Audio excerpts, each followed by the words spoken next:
영적 성숙으로 나아가는 한 해가 됩시다 라는 제목으로 말씀 전하겠습니다.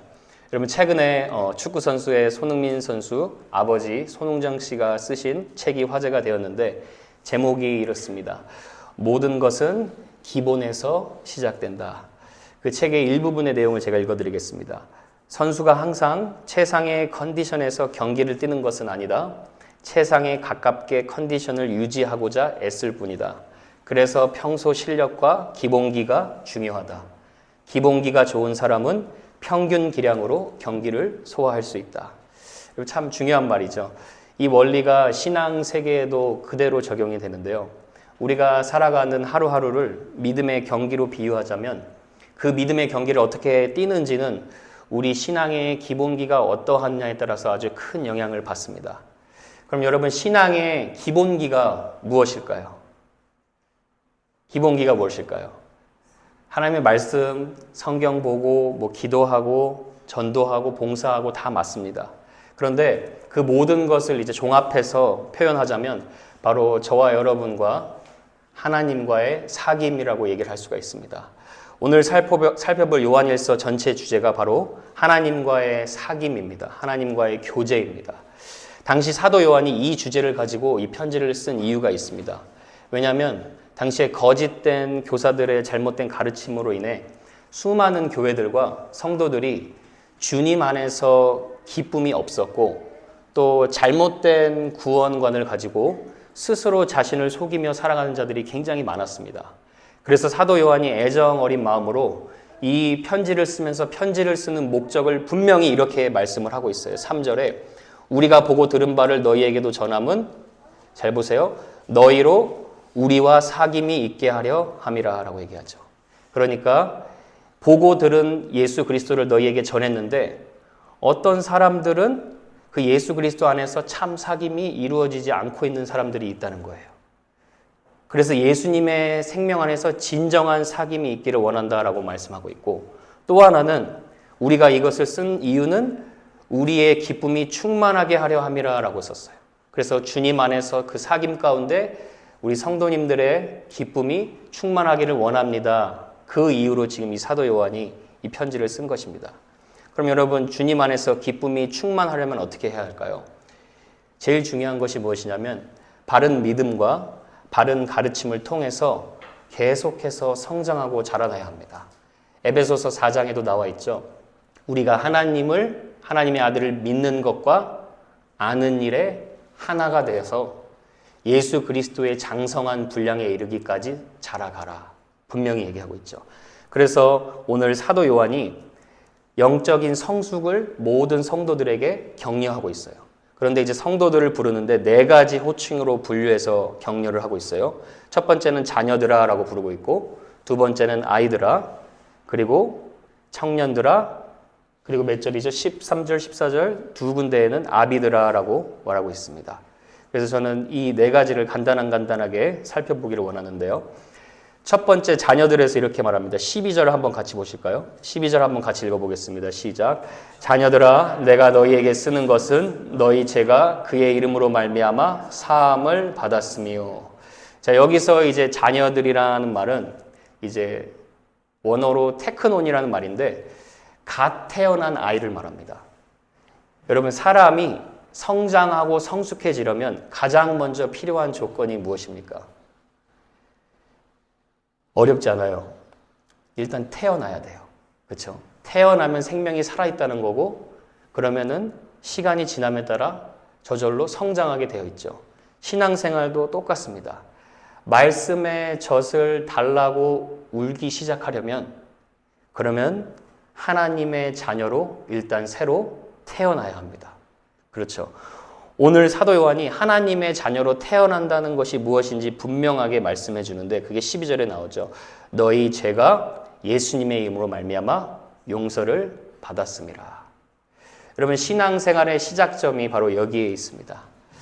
교회를 오래 다녀서 내가 성장하는 것이 아니고 교회에서 어떤 종교적인 활동을 한다고 해서 내가 성숙해지는 것이 아니고 일단 하나님의 자녀로 태어나야 하나님의 은혜 안에서 성숙해질 수 있다는 거예요. 그래서 여러분 누군가가 우리에게 당신은 구원 받으셨습니까? 라고 물어보는 것은 당신의 죄가 용서를 받으셨습니까? 라고 묻는 것과 똑같아요. 왜 사도 요한이 이렇게 기초적인 말씀을 했느냐? 이 당시 초대교회의 상황에 잘못된 자기 확신을 가지고 살아가는 명목상의 신자들이 너무나 많았기 때문입니다. 그래서 요한일서 1장 6절에도 보면 잘 보세요. 하나님을 믿는다 하고 어둠에 행하는 자들이 있었어요. 그렇죠? 삶과 고백이 전혀 달랐던 자가 있었고 또 8절에 보면 우리 죄가 없다고 말하면 스스로 속이는 자다. 자기 의로 인해서 자신의 죄를 보지 못하는 자들도 있었다는 거예요. 2장 4절에도 하나님을 아노라 하고 하나님의 말씀을 지키지 아니하는 자는 거짓말하는 자요라고 나와 있어요. 9절에 또 나옵니다. 빛 가운데 있다 하면서 형제를 미워하는 자는 지금까지 어둠에 있는 자요라고 얘기를 해요. 그러니까 사도 요한이 이런 자들에게 하는 말이 무엇이냐? 성경 많이 읽어라, 기도해라, 봉사 열심히 해라가 아니에요. 이런 자들 가운데 하나님의 사랑을 진정으로 알 사람들이 분명히 있었기 때문에 사도 요한이 그들에게 필요한 말씀을 주시는 거예요. 그게 뭐냐? 십자가의 사랑이었어요. 너희 죄가 예수님의 이름으로 확실히 사해졌음을 너희가 먼저 확신해야 된다. 죄 용서함을 확신할 때 네가 다른 사람을 용서할 수 있는 힘이 생기고 그 은혜를 경험하면 너희들의 삶은 변할 수밖에 없다 하면서 사도 요한이 격려한 것입니다. 그래서 여러분 교회 공동체는요. 가장 먼저 십자가의 은혜로 용서받은 자들의 모임입니다. 여러분 저희 교회가 제가 기도하면서 그런 기도를 했어요. 2024년 어젯밤에 하나님 우리 교회가 다른 거는 좀 잘 못해도 이 영혼 다루는 일에 있어서는 꼭 영혼 전문 연구소가 될 수 있도록 주님 축복해 주십시오. 여러분 교회가 그 일을 하는 거예요. 교회에서 가르치는 일이 그것이에요. 지옥 가지 말고 예수님 정말 제대로 만나서 정말 하나님과의 사귐을 통해 이 땅에서부터 천국을 누려라. 그래서 저와 여러분이 그런 복음의 확신의 전문가가 될 수 있기를 축복합니다. 여러분 몇십 년이 지나도 그래서 여전히 사랑받는 어린이 명찬양 다 아시죠? 돈으로도 못 가요 하나님 나라, 맘 착해도 못 가요 하나님 나라, 어떻게 갑니까? 거듭나야 가는 나라, 하나님 나라. 이 거듭남에 대해서는 우리 이태진 선교사님이 또 오셔서 조금 더 다뤄주실 것입니다. 근데 저는 오늘 여러분 2025년을 시작하면서 누군가 나에게 어떻게 예수님을 만나게 됐습니까? 했을 때 성령께서 내 죄를 깨닫게 하시고 그리고 내가 죄 용서함 받고 내 삶이 예수님으로 인해서 이렇게 변화되었습니다. 이렇게 정말 당당하게 자랑할 수 있는 그런 공동체 될 수 있기를 주님의 이름으로 축복합니다. 그런 사람을 하나님은 자녀라고 얘기를 하고 있어요. 자, 계속해서 자녀들아에 이어서 이번에는 뭐라고 얘기하냐면 아이들아라고 얘기를 해요. 영어로는 little children이고 그 다음엔 그냥 children아 이렇게 얘기가 나와요. 자, 이 아이들은 어느 정도 큰 아이들을 말합니다. 그러니까 한 태영아부와 한 유치부 정도의 차이라고 보시면 됩니다. 태영아부가 할 수 있는 것은 그냥 젖을 달라고 우유를 달라고 우는 것이에요. 부모에게 전적으로 의존해야만 살아갈 수가 있습니다. 그런데 아이들이 되면 조금 다르죠. 스스로 밥을 먹을 수도 있고 그리고 나름 혼자 책임지고 할 수 있는 일들이 많이 있습니다. 사도 요한이 이 아이들의 특징을 이렇게 얘기해요. 14절에 아이들아 내가 너희에게 쓴 것은 너희가 아버지를 알았으며. 하나님을 알았는데 하나님이 존재한다라는 그런 수준으로만 아는 것이 아니라 하나님을 내 아버지로 부를 수 있는 친밀함의 관계가 형성되었다는 거예요. 자, 여러분 제가 아이들을 나이별로 키우고 있으니까 지금 이런 부분들이 굉장히 피부에 와닿는데 제가 갓난아이 때 아이들 사진을 보다가 요즘 아이들이 행동하는 것을 보면 너무나 많이 놀랄 때가 있어요. 왜냐하면 이제 곧 3살 되는 둘째 딸은 토요일 저녁만 되면 저한테 딱 와가지고 아빠 내일 교회 가는 날이지? 이렇게 물어봐요. 그런데 또 그 다음에 얘기하는 게 있어요. 학교 가는 날 아니지? 이렇게 물어봐요. 아마 학교 가기 싫어서 물어보는 것 같아요. 그래서 제가 그 질문하는 걸 보면서 2살 정도 되니까 일주일에 한 번 정도는 교회 가는 날이라는 걸 인식했구나라는 생각이 들었어요. 근데 또 첫째 아들 6살인데 또 다릅니다. 이 아이는 토요일 저녁 되면 기특하게 그 프린터에 막 달려가서 그 주보 뽑은 거를 막 갖고 와요. 그리고 갖고 와서 가져다 놓은 뽑아놓은 주보 제가 접어줄까요? 물어보기도 하고, 또 어떤 주일에는 어떤 성도님이 안 보이면 그 성도님이 안 보이셨다고, 자기가 보고 싶었다고 아주 아빠보다 나아요. 막 그런 얘기를 해요. 그럼 제가 그런 모습을 보면서 느끼는 것이 있습니다. 아, 성장하면 성장할수록 아이들도 뭘 받는 것을 좋아하는 것뿐만 아니라 자기가 책임감을 주고 다른 사람 돕는 것을 좋아하는구나, 이런 생각이 들어요. 그래서 사도 요한이 오늘 그것을 격려하는 거예요. 구원받은 것에 감사하고 하나님의 자녀된 것에 만족하고 끝나지 말고 이제는 하나님을 아버지로 부르면서 하나님 아버지께 도움을 청하고 또 다른 사람들까지 도울 수 있는 그 성숙의 자리로 나아가라는 거예요.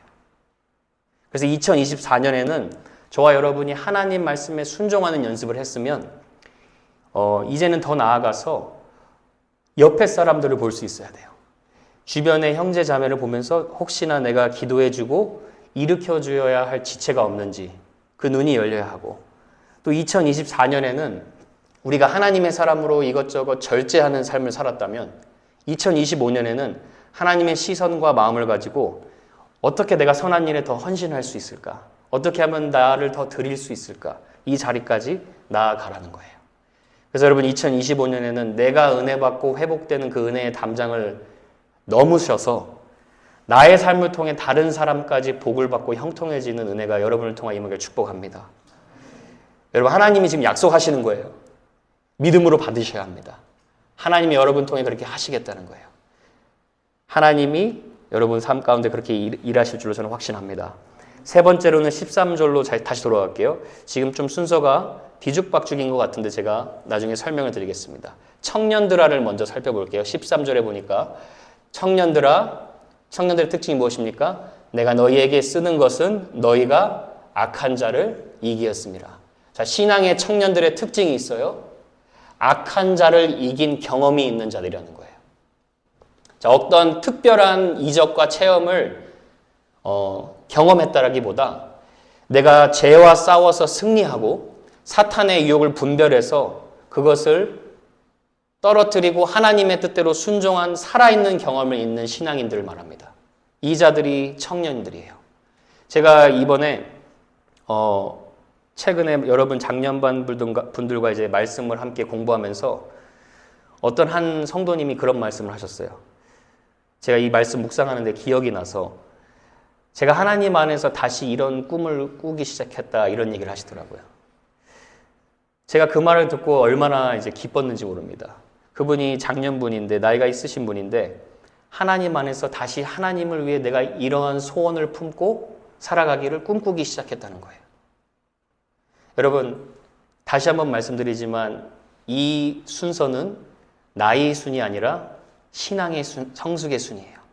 여러분이 하나님 안에서 하나님을 향한 소원이 끊이지 않고 여러분 마음 가운데 작동되고 있으면 여러분은 모두 새벽 이슬과 같은 청년인 줄 확신합니다. 제가 최근에 그 미식축구 팀티보 선수, 미식축구 선수 팀티보 선수가 그런 간증을 하는 걸 봤어요. 풋볼에서 MVP 상을 받는데 그 MVP 상을 받고 하나님이 자신의 눈을 열어줬다는 거예요. 그 눈을 열어준 게 무엇이냐 봤더니 자기가 MVP가 아니라 자기는 most vulnerable people, 이 세상에서 하나님을 몰라서 가장 힘들어하는 그 most vulnerable people을 위해서 예수님을 전하고 그들을 돕는 것이 목적이라는 거예요. 하나님의 소원을 품는 그 얘기를 하는 거죠. 그래서 여러분, 인생에서 세월은 아주 값지지만 세월이 인생을 변화시키는 것이 아니라 여러분 마음에 품고 있는 하나님의 소원이 여러분을 끝까지 이끌고 변화시켜가는 것임을 믿으실 수 있길 축복합니다. 여러분, 신앙의 청년들의 특징을 말하면서 이들을 칭찬하는데 이들이 악한 자를 이긴 이유를 다시 한번 14절에 나오죠. 14절 한번 같이 한번 읽어보겠습니다. 시작. 청년들아, 내가 너희에게 쓴 것은 너희가 강하고 하나님의 말씀이 너희 안에 거하시며 너희가 흉악한 자를 이기었습니다.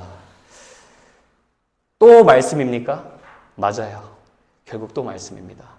본질은 하나님의 말씀이 그 마음 안에 거했기 때문에 그의 삶을 다스렸기 때문에 흉악한 자를 이겼다라고 얘기를 하는 거예요. 신앙생활에서는 하나님의 말씀이 나를 다스리기 시작할 때부터 우리가 청년으로 살아가는 거예요. 제가 요 근래 여러분 개척한 후에 처음으로 이런 생각을 해본 적이 있어요. 여러분이니까 우리 성도님들이니까 제가 솔직하게 말씀을 드리는 거예요. 정말 개척이 나의 길이 맞았을까? 이런 고민을 해봤어요. 어쩔 때 저희 와이프가 지금 여기 없어서 말은 할 수 있지만 그냥 큰 교회에서 부목사로 갔으면 이런 고생 안 했을 텐데 이런 말을 할 때가 있어요. 근데 저는 전혀 그런 거에 혹하진 않습니다. 근데 최근에 제가 이런 생각을 한 이유가 뭐냐면 하나님의 선하심에 대해서는 조금도 의심하진 않았는데 이제 성도님들의 숫자를 보면서 숫자가 혹시 내 역량이 아닐까 이렇게 좀 의심을 하기 시작한 거예요. 그래서 부정적인 생각이 꼬리에 꼬리를 물어서 저를 괴롭게 하는 겁니다. 근데 그 순간 제가 딱 생각난 게 있어요. 악한 자가 내 마음과 생각을 공격하는구나. 나를 불안하게 하는구나. 그래서 제가 그 순간에 쓸데없는 걱정하지 말고 말씀이나 한 구절 다시 열어서 보자 하고 핸드폰을 딱 켜서 오늘의 바이블 말씀을 봤는데 오늘의 말씀에 근데 이 예레미야의 말씀이 뜨는 거예요. 여호와의 말씀이니라 보라 때가 이르리니 내가 다윗에게 한 의로운 가지를 일으킬 것이라. 그가 왕이 되어 지혜롭게 다스리며 또 6절에는 그의 날에 유다 하나님의 백성은 구원을 받겠고 하나님의 백성은 평안히 살 것이니라. 제가 이거 말씀을 딱 보는데 하나님이 저에게 직접 말씀해 주시는 것 같았어요. 그게 뭐냐면 다윗에게서 온 의로운 한 가지 유일하신 우리 왕이신 예수 그리스도께서 저와 우리 교회 공동체를 지혜롭게 다스리고 계신다. 제가 그 말씀 듣자마자 마음이 평안해졌어요. 모든 그 불안함과 부정적인 생각이 단번에 날아가 버리더라고요. 여러분 교회에 들어오면 교회에 왜 이렇게 유독 따뜻한 공기가 흐르시는지 아십니까? 교회에는 왜 뭔가 모르는 하늘의 평안이 여기에 느껴지는지 아십니까? 예수 그리스도께서 왕이 되셔서 이 교회를 다스리고 계시기 때문입니다. 하나님이 왕이 되셔서 여러분의 삶을 그렇게 다스리고 계세요. 2025년 한 해는 하나님께서 여러분에게 평안을 주실 거예요. 하나님께서 여러분을 붙들고 인도해 가실 것입니다. 그래서 하나님의 말씀이 우리 가운데 거해야 될 줄로 믿습니다. 이번 한 해 저와 여러분이 말씀으로 무장되어서 악한 자를 이기는 청년으로 살아갈 수 있기를 축복합니다.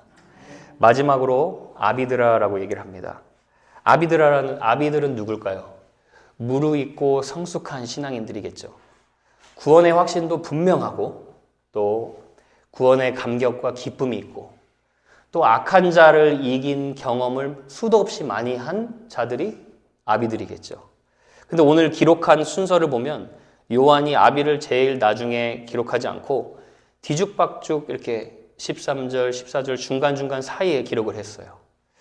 왜 그랬을까? 말씀을 묵상하는데 그런 생각이 들었습니다. 신앙의 아비는 예수님께 이미 자신의 삶이 온전히 의탁된 지 오래된 삶을 살았어요. 그래서 온 세대를 아우러서 아이들도 키울 수 있고 청년들도 도울 수 있는 성숙의 자리까지 나아간 자들인 거예요. 그래서 이 사도 요한이 아비들의 신앙의 특징을 말하는데 똑같이 13절, 14절에 이렇게 얘기를 해요. 아비들아 내가 너에게 쓰는 것은 너희가 태초부터 계신 이를 알았다. 14절에도 너희가 태초부터 계신 하나님을 알았다. 하나님이 태초부터 계신 분이다라고 지식적으로만 아는 것이 아니라 존 스타트 목사님은 이것을 이렇게 설명을 해요. 이들은 하나님이 변하지 않는 불변하신 분이자 영원하신 분이심을 온전히 신뢰했다라고 얘기를 해요. 아마 그렇게 생각하면 이해하기 쉬울 것 같아요. 처음에는 여러분 우리가 신앙생활을 하면서 하나님께 그렇게 기도하지 않습니까? 하나님 구원해 주셔서 감사합니다. 하나님 인생의 이런 어려운 문제 해결해 주셔서 감사합니다. 근데 이제 신앙이 무르익으면 익을수록 아비들이 가지는 장점이 있죠. 그게 무엇이냐면 하나님 내 현실의 문제와 상황 때문에 하나님의 선하심을 절대로 의심하지 않습니다. 그렇게 고백하죠. 잘 돼도 하나님께 영광이고 잘 안 돼도 하나님께 영광입니다. 그래서 여러분 찬송가의 가사도 그런 가사가 있죠. 응답하신 기도 감사, 거절하신 것도 감사. 아픔과 기쁨도 감사, 절망 중 위로 감사. 기쁨과 슬픔도 감사, 하늘 평안을 감사, 내일의 희망을 감사, 영원토록 감사해. 내 인생의 전체를 돌아봤더니 하나님의 은혜가 임하지 않았던 적이 단 한순간도 없었습니다. 그렇게 감격하는 성숙 신앙인들이에요. 이 신앙인들이 자녀들을 키울 수 있는 거예요. 이 신앙인들이 또 다른 청년을 낳을 수 있는 거예요. 인생 자체가 선물임을 아는 자들이죠. 여러분 초대교회 교부인 폴리갑이라는 분이 계십니다. 이제 교부라고 해서 이상한 사람이 아니라 사도들이 죽고 난 후에 교회들을 지도한 목회자들이에요. 당시 이제 폴리갑이 사는 시대 때 아주 극심한 핍박을 받던 시대였습니다.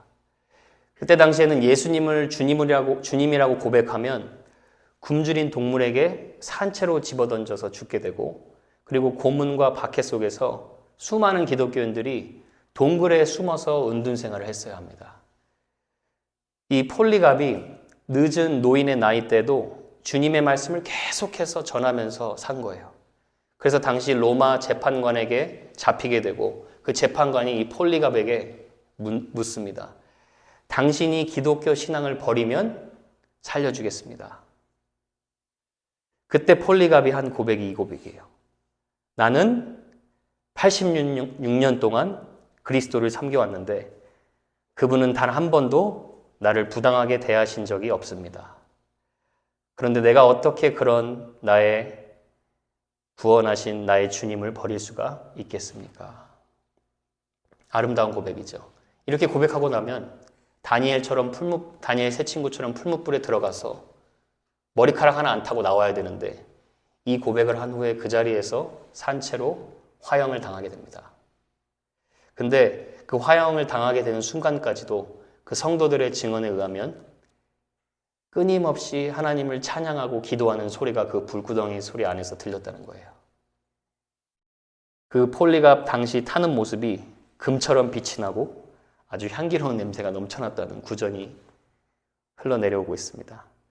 여러분, 신앙의 아비는요, 하나님이 내 삶에 변하지 않고 나를 가장 선하게 붙들고 끝까지 인도하심을 조금도 의심하지 않는 사람들입니다. 그런 사람들이 다른 사람들을 또다시 힘을 주고 복되게 할 수 있을 줄로 저는 확신합니다. 여러분이 지금 누구인지 한번 확인해 보시면서 이 자리까지 나아갈 수 있기를 축복합니다. 여러분 한번 어디에 서 계신지 한번 생각해 보세요. 내가 하나님의 자녀임을 확신하십니까? 내가 예수 믿기 전과 예수 믿고 난 후에 분명한 삶의 변화를 다른 사람에게 간증할 수 있습니까? 오늘 그런 은혜가 여러분에게 그대로 임할 줄을 확신합니다.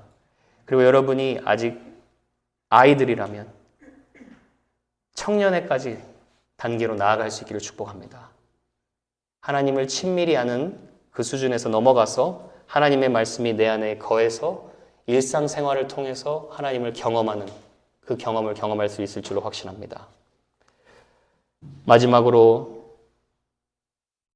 이미 청년이신 분이라고 생각하시는 분들은 여러분과 같은 또 다른 믿음의 아이와 청년을 길러내는 그런 신앙의 아버지, 신앙의 어머니의 자리까지 나아가실 수 있기를 축복합니다.